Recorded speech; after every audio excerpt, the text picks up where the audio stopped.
Everyone, अस्सलाम वालेकुम। Welcome back to Hiba का जहां and welcome back to another brand new cooking video. तो उम्मीद करती हूँ आप सब ठीक होंगे और मज़े में होंगे। बहुत दिन हो गए हैं कोई वीडियो अपलोड नहीं की, जिसकी वजह बहुत सारी मसरूफियात थी। इंशाल्लाह कोशिश करती हूँ कि साथ साथ व्लॉग्स या अपनी कुकिंग वीडियोस अपलोड करती रहूँ। देर के लिए माजरत, लेकिन यार आप सबसे रिक्वेस्ट है कि जब भी वीडियो देखने के लिए आएँ तो सबसे पहले मेरे चैनल को सब्सक्राइब करें, वीडियोस को लाइक करें, शेयर करें, कमेंट करें। अगर आप लोग रिस्पॉन्स नहीं देंगे तो मुझे किस तरह आइडिया होगा कि आप लोगों को मेरी वीडियोस अच्छी लगती हैं या नहीं लगती हैं, या आप किस टॉपिक पे वीडियो देखना चाहते हैं, या आप किस तरह की वीडियोस पसंद करते हैं। तो आपके कमेंट, लाइक, शेयर ही इस चीज़ का बताते हैं। तो जैसे कि चीज़ें देख के आपको अंदाज़ा हो गया होगा कि मैं बना रही हूँ आज वन एंड ओनली पिज़्ज़ा। तो पिज़्ज़े की आपके साथ बहुत ही बेसिक और बहुत original commercial type recipe share की जाएगी। उसके लिए जो चीज़ें हैं वो मैं आपको दिखा देती हूँ डिटेल में। तो जल्दी से कापी ते पेंसिलां फड़ लो तो रिकॉर्ड कर लो अपनी रेसिपी। इंशाल्लाह आपको ये रेसिपी बहुत पसंद आएगी। बिगनर्स के लिए तो ये रेसिपी बहुत कमाल की है। 100% मैं गारंटीड कह रही हूँ। अगर आप मेरी बताई हुई तमाम तर चीज़ों को फॉलो करते हैं, क्वांटिटीज़ को फॉलो करते हैं, तो आपकी डो भी रेज़ होगी, आपकी डो नरम भी होगी, आपका पिज़्ज़ा रेज़ भी होगा और सारे पसंद भी करेंगे। ठीक है, तो इंशाल्लाह आप लोग ज़रूर इसका अच्छा रिव्यू देंगे। रेसिपी शुरू करने से पहले आप लोगों के साथ कुछ मैंने इंपॉर्टेंट टिप्स और हैक्स शेयर करने हैं कि अगर आप घर में कभी भी बेकरी आइटम्स बनाते हैं, वो पिज़्ज़ा है, वो केक है, वो मफ़िन्स हैं, ब्राउनीज़ हैं, या आप लोग चिकन ब्रेड्स घर में बना रहे हैं, each kind of bakery item आप बना रहे हैं, तो आपने जो चीज़ें हैं ना वो मयारी इस्तेमाल करनी है। मैं ब्रांड कॉन्शियस नहीं हूँ, लेकिन इन केस ऑफ बेकरी आपको बहुत सारी चीज़ों का ख्याल रखना पड़ता है। फॉर एग्ज़ाम्पल, आप बेकरी आइटम के लिए मैदा बाय कर रहे हैं, तो जैसे आजकल बरसात का मौसम है तो मैदे में बहुत सारे कॉन्टिनेंट्स हो सकते हैं, सुंडियाँ पड़ जाती हैं, आपको पता है सुसरी हो जाती है। तो इसलिए हमेशा रिफ़ाइंड और पैकिंग वाला मैदा इस्तेमाल करें। उसके अलावा आपने जो यीस्ट इस्तेमाल करनी है, अगर तो आप बल्क क्वांटिटी में पिज़्ज़ा बना रहे हैं तो आपने पैकेट लेना है, वो जो डिब्बी मिलती है, वरना आपने छोटे साशे का ही इस्तेमाल करना है। इसका फ़ायदा ये होता है कि आपकी शुरू वाले स्टेप में ही ना जो मेन मसला आना होता है ना वो डिस्कार्ड हो जाता है। मसलन ये कि आपने एक यीस्ट की डिब्बी ले ली और आपने एक बार पिज़्ज़ा बना लिया, ठीक है, वो ठीक बन गया। नेक्स्ट टाइम जब आप उसी डिब्बी में से यीस्ट इस्तेमाल करेंगे तो आपकी डो रेज़ नहीं होगी। 100% चांसेस हैं, क्योंकि आप उसको एयर टाइट नहीं करते हैं। जब भी आपकी यीस्ट को मॉइस्चर या हवा मिलती है तो वो ख़राब हो जाती है, वो रेज़ नहीं होती। इस बात को आपने ज़हन नशीन ज़रूर कर लेना है। इसीलिए मैं हमेशा जब भी हम लोग घर में पिज़्ज़ा बनाते हैं तो ज़्यादा बल्क क्वांटिटी नहीं होती, 1 kg या 2 kg की रेसिपी होती है, तो हम लोग साशा इस्तेमाल करते हैं जो कि एनफ होता है। और नेक्स्ट टाइम आप फिर से नेक्स्ट साशा इस्तेमाल कर सकते हैं। इट्स एन ईजी वे कि आप बेकिंग में आने वाली गलतियों को मिनिमाइज़ कर सकें। आई होप इंग्रेडिएंट्स के लिए मैंने सारे पॉइंट्स आपको क्लियर कर दिए होंगे। तो अब चलते हैं अपने इंग्रेडिएंट्स की तरफ। सबसे पहले मैंने यहाँ पर लिया है चीनी और नमक, और उसके बाद जैसे कि मैंने आपको कहा था कि आपने रिफाइंड मैदा लेना है, तो ये मैंने पैकेट्स में मैदा मंगवाया था। और ये यीस्ट मैं हमेशा यही यूज़ करती हूँ, बहुत बेस्ट यीस्ट है। आप चाहें तो आप भी इसका इस्तेमाल कर सकते हैं। एवरीडे का मैंने साशे ले लिए हैं 2। उसके अलावा यहाँ पर एक बहुत ही प्रो इंग्रेडिएंट है जो कि आपके पिज़्ज़े की डो को रेज़ करने में और सॉफन करने में बहुत हेल्प करेगा। वो है इका पाउडर, यानी कि ब्रेड इम्प्रूवर। ठीक है, ये इका पाउडर के नेम से भी मार्केट में मिलता है और ब्रेड इम्प्रूवर के नेम से भी। आप चाहें तो बड़ी पैकिंग ले लें, इसका कोई मसला नहीं है मॉइस्चर वगैरह का। ठीक है, और द मोस्ट इंपॉर्टेंट थिंग, आपके पास वेट बैलेंस ज़रूर होना चाहिए जब भी आप कोई बेकरी का काम करने चाह रहे हैं अपने घर पर। ठीक है, या आप लोग मेजरिंग कप्स या टेबल स्पून वगैरह का इस्तेमाल कर सकते हैं। तो चले जल्दी से इंग्रेडिएंट्स को वेट कर लेते हैं। वेटेज से पहले मैं आपको एक बात बता दूं कि मैं यहाँ पर 1000 ग्राम्स के हिसाब से रेसिपी बना रही हूँ मैदे की। जब आपके हाथों पर आपकी रेसिपी चढ़ जाए तो आप इसको हाफ में, क्वार्टर्स में डिवाइड करके भी पिज़्ज़ा बना सकते हैं। लेकिन सबसे पहले मैं आपको ज़रूर सजेस्ट करूँगी कि आप 1 kg की रेसिपी को फॉलो करें।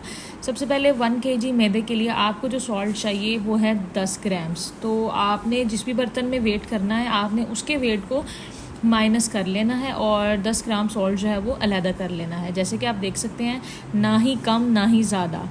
और हाँ, यहाँ पर मैं एक चीज़ शेयर करती चली जाऊँ कि यार जो बेकिंग है वो कोई रॉकेट साइंस नहीं है। सब लोग बेकिंग कर सकते हैं, लेकिन आपकी ट्रायल्स, आपके अटैम्प्ट्स और आपकी एफ़र्ट जो है वो बहुत मैटर करती हैं, ठीक है। और दूसरी चीज़ जो मैटर करती है वो है क्वांटिटीज़, आपने कितनी स्ट्रिक्टली अपनी क्वांटिटी को, अपने इंग्रेडिएंट्स को फॉलो किया है, ठीक है। तो baking is not a rocket science, ये क्लियर करती जाऊँ। और साथ ही साथ मैंने यहाँ पर जो है शुगर का वेट कर लिया है। मैं दोबारा से रिपीट कर रही हूँ, 1 kg मैदा के लिए मैंने यहाँ पर ऐड किए थे 10 ग्राम्स ऑफ सॉल्ट और 8 ग्राम्स ऑफ शुगर। आप चाहें तो आइसिंग शुगर इस्तेमाल कर सकते हैं। आइसिंग शुगर जब आप इस्तेमाल करेंगे तो आपने उसके 10 ग्राम्स लेने हैं, क्योंकि वॉल्यूम का डिफरेंस आ जाता है ना। उसके बाद मैं यहाँ पर ऐड कर रही हूँ अपना ब्रेड इम्प्रूवर, ये बेकिया ब्रांड का है। आप चाहें तो एक ईका पाउडर के नेम से ब्रांड है, आप उसका भी इस्तेमाल कर सकते हैं। अगर पैकेजिंग के हवाले से बात की जाए तो मैं आपको दिखाती चली जाऊँ, ये बिल्कुल यीस्ट की तरह एयर टाइट पैक्ड होता है और इसके ऊपर इंस्ट्रक्शंस लिखी हुई हैं कि इसको डायरेक्ट एयर में आप ना रखें। मे बी कुछ इसका भी इशू होगा, लेकिन जो ईका पाउडर होता है उसके साथ तो इस तरह का कोई इशू नहीं था। लेकिन जब मैंने इसकी डिस्क्रिप्शन को अच्छे तरीके से पढ़ा है तो मुझे आइडिया हुआ है कि इसको भी आपने बाद में अच्छे तरीके से कवर करके रखना है। द सेम प्रोसीजर हम यहाँ पर रिपीट करेंगे और 5 ग्राम्स ऑफ ईका पाउडर आपने सेपरेट कर लेना है अपनी 1 kg पिज़्ज़े की डो के लिए। अब यहाँ पर मैं इस्तेमाल कर रही हूँ सूखा दूध एवरीडे का, आप चाहे आप नीडो इस्तेमाल कर सकते हैं या कोई भी ब्रांड जो आपको पसंद है। मेरे पास ये अवेलेबल था तो मैंने इसको ले लिया है। फिर से मैं अपनी प्लेट के जो वेट है उसको टेयर करूँगी और मेजर कर लूँगी। यहाँ पर 1 kg की रेसिपी के लिए जो आपके पास पाउडर मिल्क जाएगा वो तकरीबन 11 ग्राम्स जाएगा, ठीक है। तो मेरे ख्याल से साशे में होते ही 11 ग्राम्स हैं, तो अगर आप एक साशा बाय कर लेते हैं तो आपकी 1 kg की रेसिपी जो है वो आप इसको पूरा कर सकते हैं। इन तमाम ड्राई इंग्रेडिएंट्स को हम साइड पे रख लेंगे। यीस्ट का जो है ना वो आपने सबसे एंड पे वेट करना है, क्योंकि यीस्ट आपको पता है आपको इसको एयर टाइट रखना होता है या आपको इसको खुली हवा में ज़्यादा देर के लिए नहीं रखना होता है। मुझे यीस्ट यार बहुत अच्छी लगती है, फूड एम्पायर की है ये, और ये इंस्टेंट यीस्ट है। कमाल का रिज़ल्ट है इसके। अगर आप इस्तेमाल करेंगे तो कमेंट सेक्शन में मुझे ज़रूर बताइएगा कि आपका इस यीस्ट के साथ एक्सपीरियंस कैसा रहा। यीस्ट जो है 1 kg रेसिपी के लिए मैं यहाँ पर इस्तेमाल करने जा रही हूँ तकरीबन 1 Sasha. Like salt and sugar same for the yeast, 10 grams of yeast आप इस्तेमाल करेंगे 1 kg मैदे की डो बनाने के लिए। तो एक साशे में होते भी 10 ग्राम्स ही हैं। अपने तमाम ड्राई इंग्रेडिएंट्स को वेट करने के बाद अब मैं यहाँ पर ऑयल का वेट करूँगी। यहाँ पर आपने जो है वो अनसैचुरेटेड फ़ैट यानी कि ऑयल का इस्तेमाल करना है। ऑयल की जो क्वांटिटी है वो आपके सीज़न पे बहुत ज़्यादा डिपेंड करती है। ये जो रेसिपी है मैं समर सीज़न के लिहाज से आपके साथ शेयर कर रही हूँ, विंटर्स की भी ज़रूर करूँगी। 1 kg मैदे के लिए जो आपको ऑयल की क्वांटिटी रिक्वायर्ड है वो तकरीबन 100 ग्राम्स है, ठीक है। ml में नहीं बता रही क्योंकि वेट स्केल इस्तेमाल कर रही हूँ, तो मैं सारी की सारी रेसिपी आपके साथ ग्राम्स में शेयर कर रही हूँ। पानी जो कि मैंने पहले आपको दिखाया था, मैंने इसको माइक्रोवेव कर लिया था, नीम गर्म कर लिया था। पानी इतना गर्म होना चाहिए कि आप जो है इसको अपने हाथों से इजीली बेयर कर सकें। अब ये मुझे थोड़ा गर्म लग रहा था तो मैंने थोड़ी देर वेट करने के बाद इसके अंदर अपने इंग्रेडिएंट्स ऐड करने हैं। पानी की क्वांटिटी जो मैं यहाँ पर इस्तेमाल करूँगी वो है 350 ग्राम्स, जो कि मैंने पहले ही मेजर कर ली थी। यीस्ट के अलावा अपने तमाम इंग्रेडिएंट्स आपने डायरेक्ट पानी में डाल देने हैं। यहाँ पर आपने कोई मेहनत वाला काम नहीं करना कि आप पहले शुगर को या ख़मीर को पानी में डाल के थोड़ा वेट करें वो रेस होगी तो आपने पानी में डालना है। कुछ नहीं करना, बहुत इजी स्टेप है। आपने बस बिस्मिल्लाह पढ़नी है और मेरे साथ फॉलो करते जाना है।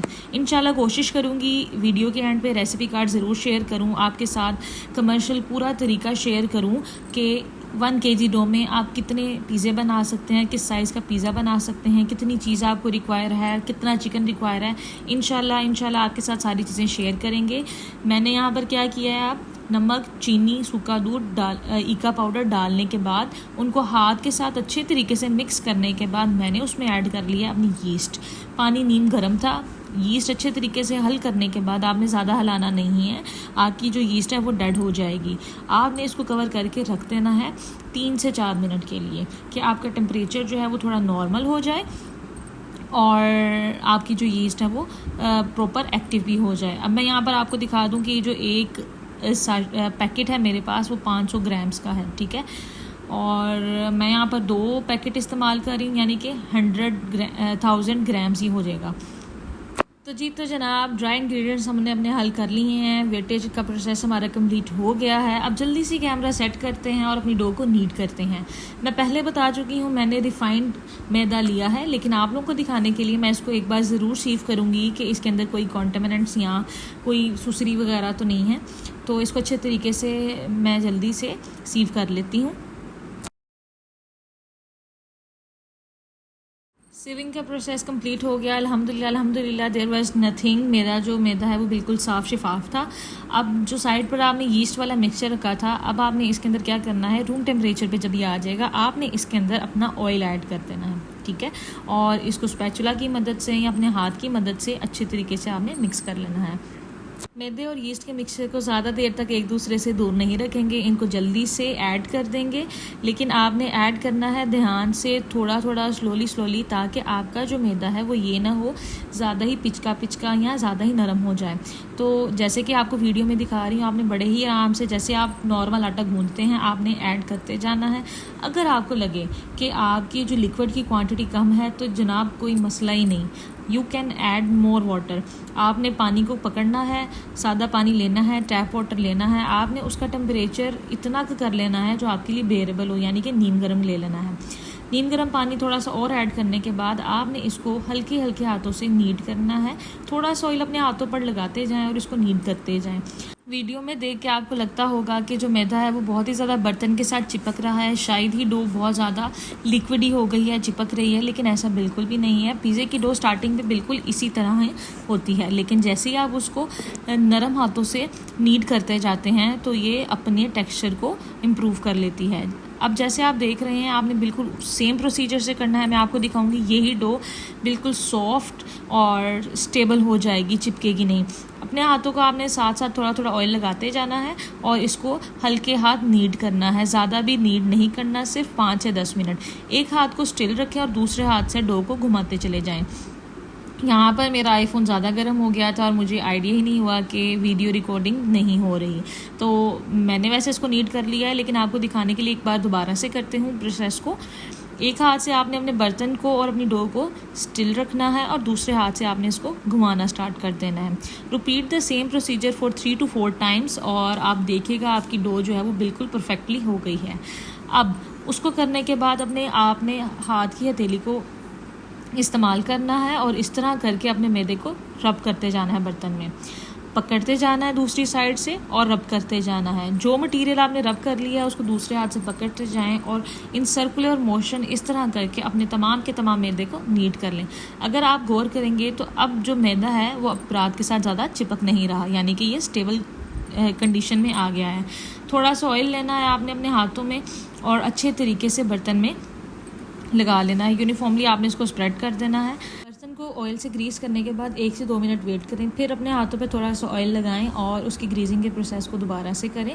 और अब आपने क्या करना है, डो को पकड़ना है और इसको बिल्कुल राउंड शेप में आपने लेकर आना है और इस बर्तन में ऐड कर देना है। यहाँ पर एक इम्पॉर्टेंट टिप आपके साथ शेयर करती जाऊँ, जितने हल्के हाथ आप अपनी डो के साथ इस्तेमाल करेंगे आपकी डो उतनी ही परफेक्ट बनेगी।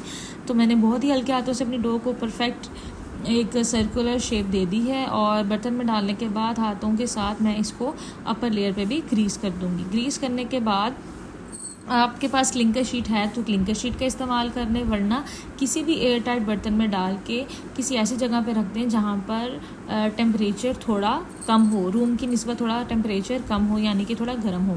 जी नाजरीन, डो हमारी तैयार है। इसको थोड़ी देर रखने से पहले मैं आपको चेक करवाऊँ। अब ये बिल्कुल स्टेबल कंडीशन में हाथों के साथ चिपक नहीं रही है और बहुत नरम है। तो यहाँ जी मेरे मियाँ जी आ गए हैं मेरी हेल्प करने के लिए।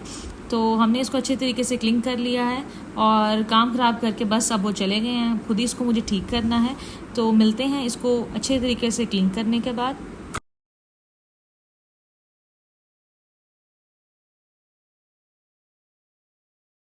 ओके जी, तो अब ये परफेक्टली क्लिंक्ड है, अब ये एयर टाइट है। मैंने क्या करना है, अगर आप चाहें तो आप भी ये प्रोसीजर इस्तेमाल कर सकते हैं, नहीं करना चाहते तो कोई मसला नहीं है। किसी भी बर्तन वाली खिड़की में, किसी भी विंडो में, किसी भी ड्रॉर में आप बस इसको रख दें।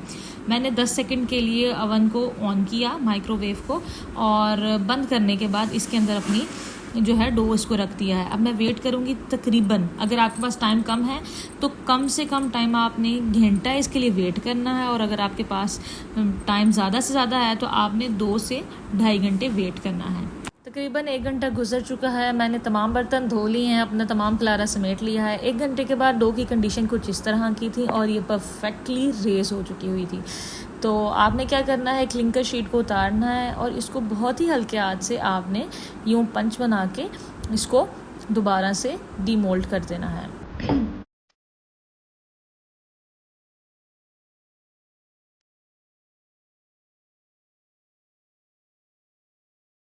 जैसे कि आप देख सकते हैं, मैंने इसको अच्छे तरीके से डीमोल्ड करने के बाद जितनी रेज़ हुई थी उसको दोबारा उसकी प्रीवियस कंडीशन में लेके जाने के बाद अच्छे तरीके से सर्कुलर मोशन में रखने के बाद अब मैंने उसको क्लिंग करके दोबारा से अवन में रख दिया है। मैं रिपीट करती चली जाऊँ, अगर आपके पास टाइम कम है, आपके मेहमान बैठे हुए हैं और 1 घंटा गुजर चुका है, तो आप फर्स्ट टाइम में भी यूज़ कर सकते हैं। मेरे पास टाइम था, मैंने अभी चिकन को मैरिनेट करना था, इसको बनाना था, तो मैंने इसको दोबारा से रेज़ होने के लिए रख दिया है। लेकिन कोई मसला नहीं है, सिर्फ थोड़ा सा सॉफ्टनेस का इशू आता है, लेकिन आप पिज़्ज़ा वैसे भी इंजॉय करेंगे, ग्रैंटेड है ये मेरी बात। डो हमारी तकरीबन तैयार है, तो अब चलते हैं अपनी चिकन की मैरिनेशन की तरफ। चिकन की मैरिनेशन करने से पहले मैं आप सबसे रिक्वेस्ट करूंगी यार, वीडियो को कंप्लीट देखा करें, और अगर आपको पसंद आए तो कमेंट बॉक्स में ज़रूर बताया करें, वीडियो को लाइक किया करें, क्योंकि वीडियो बनाने में बहुत ज़्यादा मेहनत होती है और मेरे ख्याल से वीडियो बनाने से ज़्यादा मेहनत होती है वॉइस ओवर करने में, क्योंकि बैकग्राउंड नॉइज़ को अवॉइड करना बहुत ही डिफ़िकल्ट टास्क है। तो आपको सारा दिन एज अ हाउसवाइफ बहुत कम टाइम मिलता है कि आपको एक सेपरेट जगह मिले जहाँ पर बैकग्राउंड म्यूज़िक या बैकग्राउंड नॉइज़ ना हो। तो बस आप मेहनत को सराहें और सपोर्ट करते जाएं, वीडियोस को लाइक करें, चैनल्स को सब्सक्राइब करें, ये हमारे लिए बहुत बड़ी बात है और आपका बहुत बड़ा प्यार है। चिकन की मैरिनेशन की तरफ आते हैं वापस, और इसमें मैंने ऐड किया है soya sauce, chilli sauce, black pepper और सॉल्ट। आप चाहें तो डिफरेंट स्पाइसेस भी ऐड कर सकते हैं, और इसमें जो मेरा सबसे वायरल और मोस्ट फेवरेट स्पाइस है वो मैं एंड पे ऐड करूँगी। उसके अलावा आपको जो स्पाइसेस पसंद हैं, आपको ज़ीरा डालना पसंद है, सूखा धनिया पसंद है, कुछ लोग डालते हैं, तो आप भी ऐड कर सकते हैं। और अगर आपको थोड़ा हॉट टाइप का थोड़ा स्पाइसी फ्लेवर चाहिए तो आप सोया सॉस और चिली सॉस की क्वांटिटी थोड़ी ज़्यादा ऐड कर दें। उसके अलावा यहाँ पर आप सिरका ऐड कर सकते हैं और लेमन जूस ऐड कर सकते हैं। और द मोस्ट इम्पॉर्टेंट चीज़, आपने इसमें रेड फ्लेक्स यानी कि लाल मिर्चें ज़रूर ऐड करनी है ज़्यादा फ्लेवर के लिए। केस ऑफ मलाई बोटी और टिक्का, उसमें आप अवॉइड करें, आप ये रेड फ्लेक्स डायरेक्टली ना ऐड करें, आप टिक्का फ्लेवर ऐड करें या कोई भी फ्लेवर जो आपको पसंद है आप वो ऐड कर लें। This time to add my most favourite masala in the mixture, जो कि है नेशनल का चिकन टिक्का मसाला। मैं फजीता फ्लेवर बनाऊँ या मलाई बोटी बनाऊँ या चिकन टिक्का बनाऊँ, मैं इसकी थोड़ी सी क्वांटिटी ज़रूर ऐड करती हूँ यार, इसका फ्लेवर बहुत ही ज़बरदस्त आता है, बहुत ही स्पाइसी और जूसी किस्म का। Still it's up to you कि आप कौन से मसाला जार डालना चाहते हैं, कौन से आपको अच्छे नहीं लगते, या कौन से फ्लेवर्स आपको पसंद है। लाइक आप मस्टर्ड सॉस डाल सकते हैं, आप इसमें हॉट सॉस, बारबेक्यू सॉस, या आप इसमें ऑरिगेनो डाल सकते हैं, कुछ भी आप ऐड कर सकते हैं। लेकिन मैं जो आपके साथ रेसिपी शेयर कर रही हूँ ये कमर्शियल वन है, क्योंकि आपको पता है बाज़ार में जब आप मेजर क्वांटिटी में, बिगर क्वांटिटी में कोई भी चीज़ बनाते हैं तो आप उसके ऊपर बहुत ज़्यादा मेहनत नहीं की जाती, जिसकी वजह ये होती है कि आपको ज़्यादा से ज़्यादा फूड जो है वो डिलीवर करनी होती है इन मिनिमम टाइम, और आपको बेस्ट क्वालिटी में, बेस्ट टेस्ट में और कम से कम इंग्रेडिएंट्स में, ताकि इकोनॉमिकल भी रहे, एक चीज़ तैयार करनी होती है। तो this is the simple thing जो कि कमर्शियल रेसिपीज़ में होती है। बस नमक, मिर्च और लेमन जूस, थोड़ा सा ऑयल, ब्लैक पेपर और चाट मसाला या टिक्का मसाला आप फ्लेवर करने के लिए या इसको हॉट एंड स्पाइसी करने के लिए। तो आलमोस्ट मेरी मैरिनेशन हो गई है, इसको अच्छे तरीके से चम्मच या हाथ की मदद से मिक्स कर लें और 30 to 40 मिनट्स के लिए इसको रख दें। अब इसकी अरेंजमेंट आपने ऐसे करनी है कि जब आपने अपनी पिज़्ज़े की डो को रेज़ होने के लिए रखा है, आपने उसी दौरान अपनी जो चिकन है उसको मैरिनेट करके रख लेना है, ताकि जैसे जब तक आपकी पिज़्ज़े की डो रेज़ हो तब तक आपकी मैरिनेशन भी ऑलमोस्ट डन हो। ठीक है, और हाँ, आप इसको अपनी रिफ़्रेशमेंट्स में भी ऐड कर सकते हैं। मतलब आपके घर कोई भी अचानक मेहमान आ गए और आप चाहते हैं आप झटपट जल्दी से एक मज़ेदार पिज़्ज़ा उनके सामने बनाकर पेश करें, तो अब मसले की कोई बात ही नहीं है। आपने जो आज डो तैयार किया, आप इसको 1 मंथ के लिए तकरीबन फ्रीज़ कर सकते हैं। उसका प्रोसीजर क्या है, प्रोसेस क्या है, मैं आपके साथ ज़रूर शेयर करूँगी। लेकिन उसके साथ आपने अपनी चिकन और अगर आप सॉस घर में बना रहे हैं, आपने वो भी रेडी रखनी है ताकि आपकी तमाम चीज़ें तैयार हों। जैसे ही मेहमान आए हैं, आप जल्दी से पिज़्ज़ा को बेक करें और बस मज़ेदार पिज़्ज़ा तैयार है। तो जी जनाब, आते हैं वापस अपनी रेसिपी की जानिब। चिकन को गलाने के लिए सबसे पहले मैंने ऐड कर ली है लहसुन, और उसको सोते करने के बाद मैंने अच्छे तरीके से हाई फ्लेम पे अपने चिकन को भूना और उसके बाद थोड़ी देर के लिए लो फ्लेम पर चिकन को गला लिया। चिकन हमारी रेडी है। अब अपने ओवन को प्री हीट होने के लिए रख देते हैं। उससे पहले सेटिंग आप चेक कर लें। मेरे पास जो ओवन है ये इलेक्ट्रिक ओवन है। इलेक्ट्रिक ओवन में जो है वो टेम्परेचर फ्लक्चुएशन ज़्यादा होती हैं। आप बेस्ट है कि आप स्टीम वाले या गैस वाले अवन इस्तेमाल करें।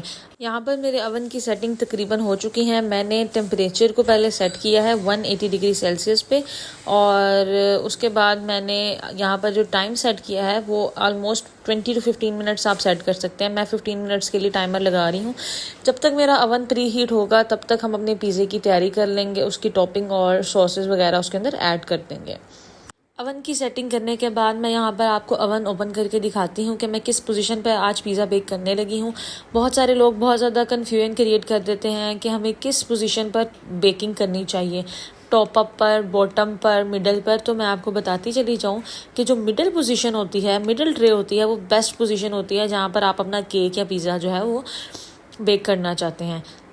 इलेक्ट्रिक ओवन में आपकी अपर वाली ग्रिल हमेशा ऑन रहती है, इसलिए इसका गैस वाले ओवन की तरह कोई स्ट्रेटजी नहीं है कि आपने इसको लास्ट के 5 मिनट्स पे अपर जो ग्रिल है वो उसको ओपन करना है, उसको ऑन करना है। ठीक है, यहाँ पर मैंने कुछ वेजिटेबल्स लेनी है जिनमें टमाटर है, प्याज है, शिमला मिर्च है, और उनको बारीक बारीक कट कर लिया है। बाकी अपनी चीज़ें मैं निकाल लेती हूँ यहाँ से। जो पैन मैंने इस्तेमाल करना है, मेरे पास यहाँ पर जो पैन मौजूद हैं उनमें मेरे पास है एक 13 इंच का लार्ज पिज़्ज़े का पैन है, और एक बेकिंग ट्रे है, और एक मीडियम कह लें या आप स्मॉल कह लें उस पिज़्ज़े का पैन है। मेरे पैन जो हैं वो बहुत पुराने हैं, इसलिए मैं थोड़ी कंफ्यूज थी कि मैं कौन से वाला इस्तेमाल करूँ। लेकिन यहाँ पर मैंने पहले सबसे छोटे वाला पैन निकाला है, ये 7 इंच वाला जो होता है। तो मैंने सोचा क्यों ना इसके ऊपर सबसे पहले ट्राई करते हैं। तो यहाँ पर चीज़ें निकालने के बाद let's move toward our pizza. माशाल्लाह यार, बहुत ही मज़े की हमारी डो जो है वो रेज़ हुई है, और यहाँ पर ना आपको लगता है कि बस आपकी मेहनत जो है ना वो वसूल हो गई है। ठीक है, अब इसको जल्दी से क्लिंकर उतारते हैं और डीमोल्ड करते हैं और चलते हैं पिज़्ज़े की डो की तरफ। अब आपने इसको अच्छे तरीके से और बहुत ही लाइट हैंड से आपने इसको डीमोल्ड करना है। मैंने सोचा क्यों ना कैमरे को एक पोजीशन पे सेट करके आपको दिखाऊं कि मैं डो जब इस कंडीशन में होगी उसको किस तरह से डीमोल्ड करूँगी, उसके जो है वो बंस बनाऊँगी या बॉल्स बनाऊँगी। तो आपने, जैसे कि वीडियो में आपको नज़र आ रहा है, आपने बहुत ही लाइट हैंड से इसको दरमियान से नहीं पकड़ना है, साइडों से इकट्ठा करना है और इसको दोबारा से एक राउंड शेप में लेकर आना है। ठीक है, इफ़ यू फील के जो डो है वो आपके हाथों के साथ चिपक रही है तो आपने मेरी तरह यहाँ पर हाथों पर थोड़ा सा ऑयल लगा लेना है, और उसी ऑयली हाथों से आपने इस पिज़्ज़े की डो के साथ प्ले करना है, और बहुत ही सॉफ्ट पंच के साथ आपने इसको डीमोल्ड करते जाना है।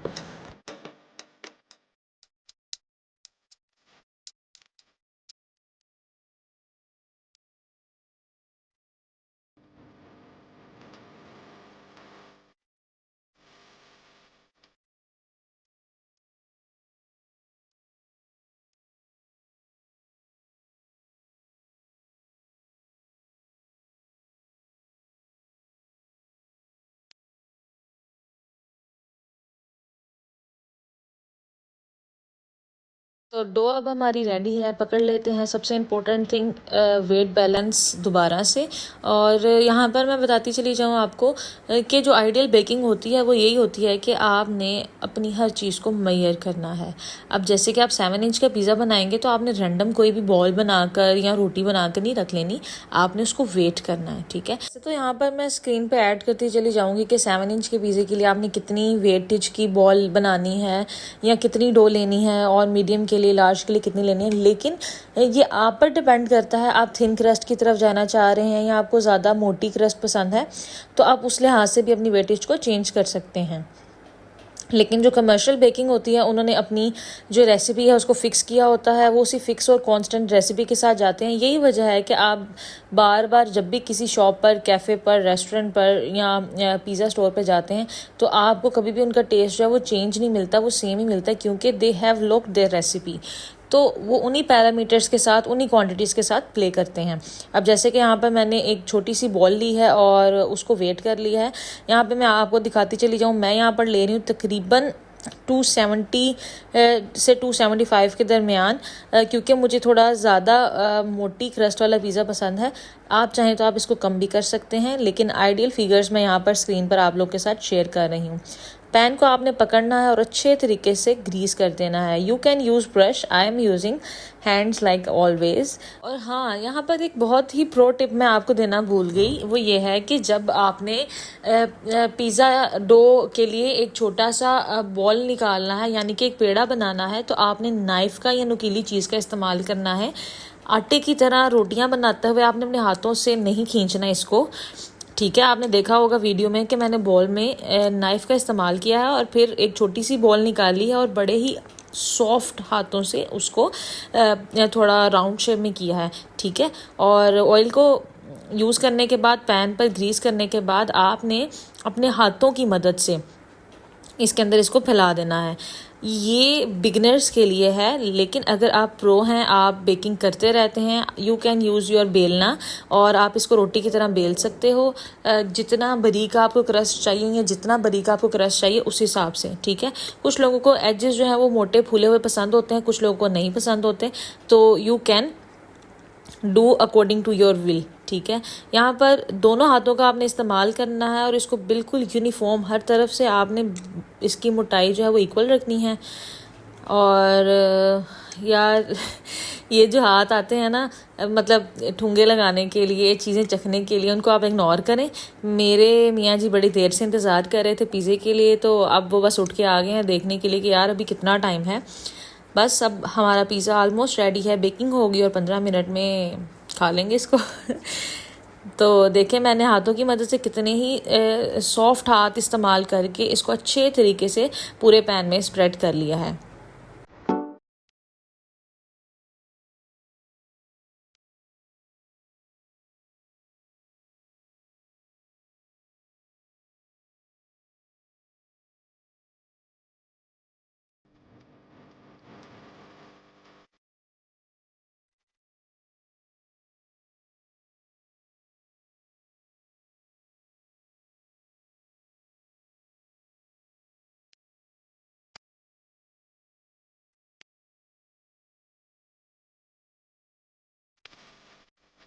वाह यार, देखो मैंने कितने मज़े का उसको यूनिफॉर्मली स्प्रेड कर दिया है। अब अपने हाथों की मदद से आपने जो एजेस होते हैं उनको निशानदेही कर लेनी है। अगर आपको नहीं पसंद मोटे फूले हुए एजेस, तो आप इस स्टेप को इग्नोर कर सकते हैं, डिस्कार्ड कर सकते हैं।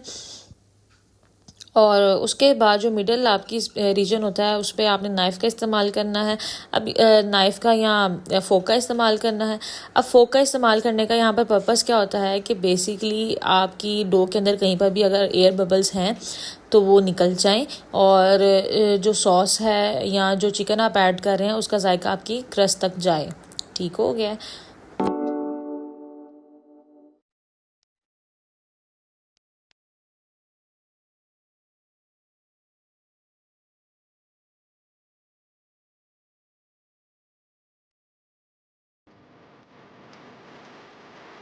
तो चलें जी, तकरीबन हमने अपनी पिज़्ज़े की डो को अच्छे तरीके से सेटल डाउन कर लिया है। यहाँ पर मैं सलमान्स की पिज़्ज़ा सॉस इस्तेमाल कर रही हूँ।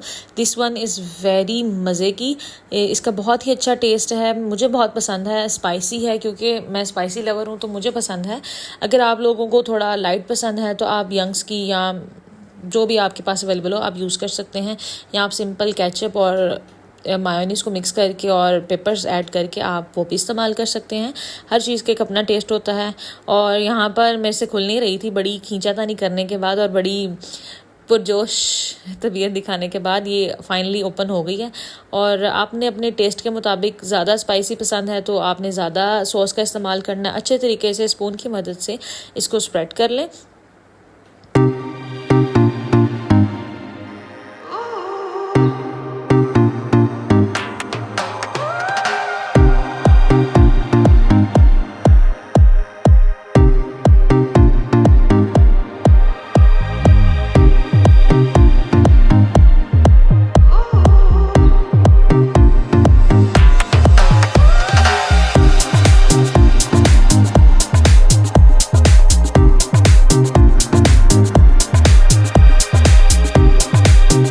जनाब, it's time to use my favourite thing यानी कि चीज़।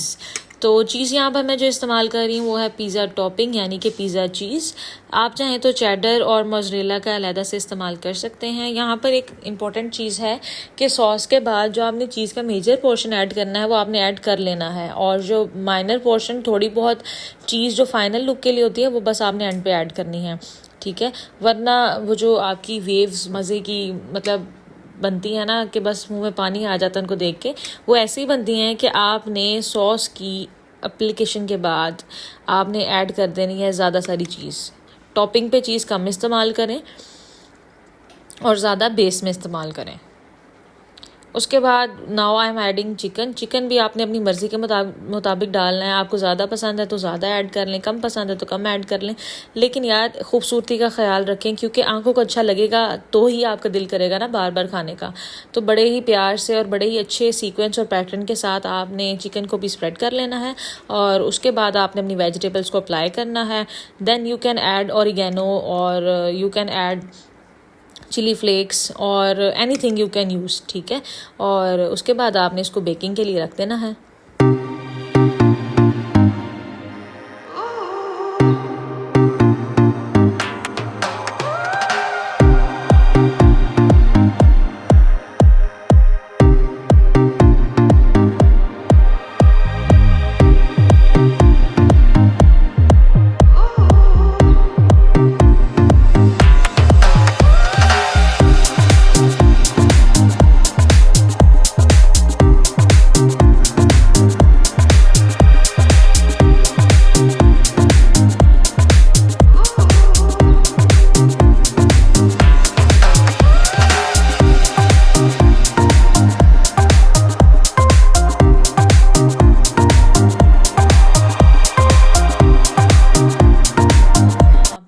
चिकन अप्लाई करने के बाद चीज़ डालना मत भूलें यार, कोई कमाल का टेस्ट आता है। आपकी चीज़, चिकन और सॉस जो है ना वो तीनों मिलके इतना कोई ज़बरदस्त कॉम्बिनेशन वाला फ्लेवर देते हैं ना कि जब आप खाते हैं तो बस ऐसे लगता है जैसे मुंह में घुल ही जाए। बहुत ही मज़े का टेस्ट होता है इसका, ठीक है। तो ये वाला स्टेप भी ज़रूर आप लोग ट्राई करिएगा। Then apply your vegetables, your spices and it's done.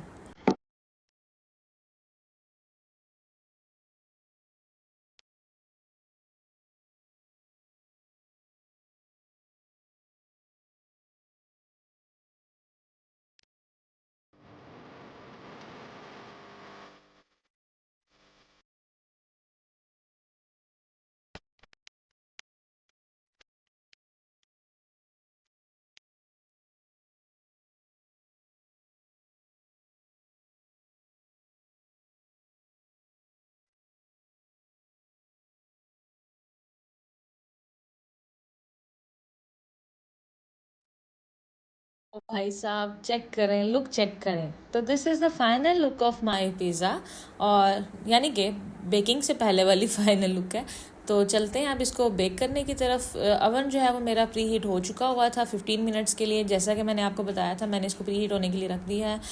ये बहुत ही गर्म था, मुझे यहाँ पर ग्लव्स का इस्तेमाल करना चाहिए था लेकिन आई फॉरगेट टू यूज़। लेकिन आप लोग ज़रूर इस्तेमाल करिएगा। मिडल पोजीशन पे मैं रख रही हूँ और 20 मिनट के लिए 180 डिग्री सेल्सियस पे मैंने अपने अवन को सेट कर दिया है। गाइस, हमारा काम यहीं तक का था, बाकी जो काम भी करना है वो अवन ने करना है। वेट करते हैं 15 से 20 मिनट के लिए और मिलते हैं 15 मिनट के बाद। 15 मिनट के बाद का जो वीएन है वो आपको दिखाती चली जाऊँ। पिज़्ज़ा मेरा ऑलमोस्ट बेक था, लेकिन मुझे थोड़ा सा ऊपर से इसका फ्लेवर थोड़ा सा और ऐड करना था, थोड़ा इसको और ज़्यादा ब्राउन करना था, तो मैंने इसको थोड़ी देर के लिए और अवन में रहने दिया। तो अब मैं आपको चेक करवाती हूँ। तो जी जनाब, फाइनली हमारा पिज़्ज़ा बेक हो चुका है। अल्हम्दुलिल्लाह अल्हम्दुलिल्लाह, बहुत ही कमाल की लुक थी, बिल्कुल परफेक्टली पिज़्ज़ा जो है वो रेज़ हुआ था और अल्हम्दुलिल्लाह इसका टेस्ट इससे भी ज़्यादा अच्छा था। आप लोग ज़रूर ट्राई करिएगा और कमेंट सेक्शन में अपने एक्सपीरियंस के बारे में मुझे ज़रूर बताइएगा।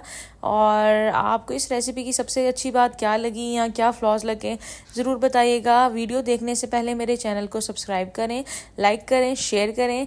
और चलें जी, हम एंजॉय करते हैं पिज़्ज़ा और फिर मिलेंगे एक नई वीडियो के साथ, एक नई रेसिपी के साथ। अल्लाह हाफिज़।